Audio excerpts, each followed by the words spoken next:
you've done it, you got through it. How did you think it went? Yeah, I think it went really well. It was a really amazing opportunity to speak in a housing conference to the sector.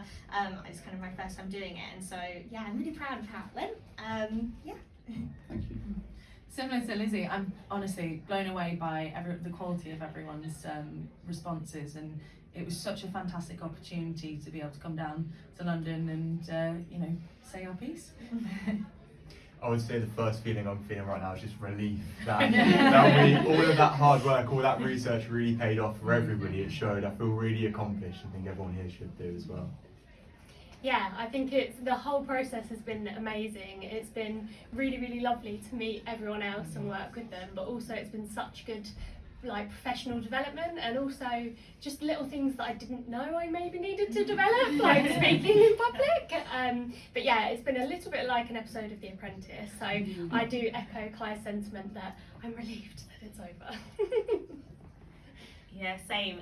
I was always criticised for speaking really fast as a child, and I've never felt like 60 seconds could go so quickly. I thought I was going to capitalise on that, the skill, I guess, of speaking fast, but that 60 seconds went really quickly. So yeah, no, it's been really good fun.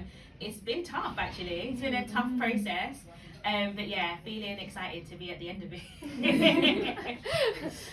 Yeah, I mean, I echo the thoughts of my amazingly talented colleagues. It's been a fantastic experience. I think the session today has gone really well.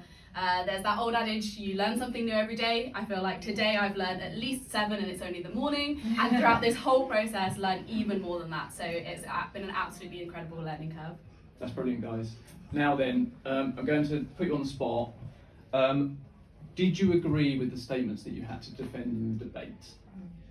A good question.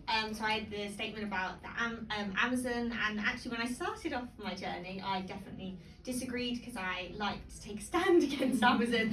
But I think I convinced myself after a lot of my research.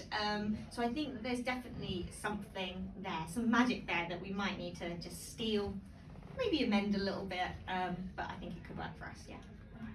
I had the question around fines and whether unlimited fines should be allowed in the sector, and I definitely convinced myself that we shouldn't have them and that we should be taking a harder line, and that there are other alternatives than just charging organisations money. For myself, I didn't need to take myself any convincing. I'm fully convinced that Amazon, we shouldn't be using that customer service model.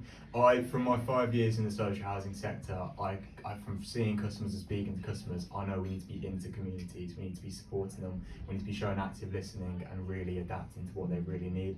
And the chatbot digital side of things just doesn't work. So mine was about the working full-time in the office, and I do agree with the statement that we shouldn't work full-time in the office.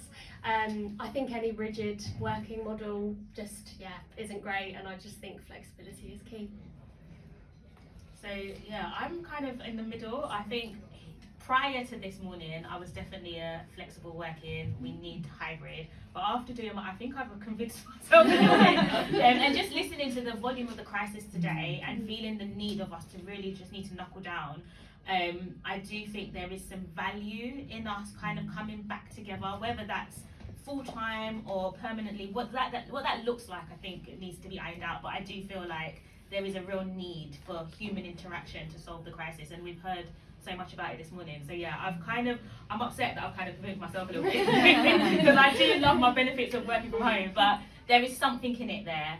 So I'd say I'm kind of in the middle somewhere. Yeah, my question was also around the multi-million-pound fines and whether that will enact change in the sector.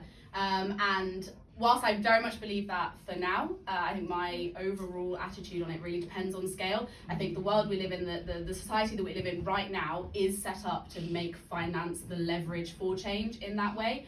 But my ideal society, and I hope the ideal society of others, isn't set up for that. So if we're looking at long-term impact, then I would retract my statement. But for now, it's the best we can do, I think. Amazing. Thank you so much for that. That's absolutely brilliant.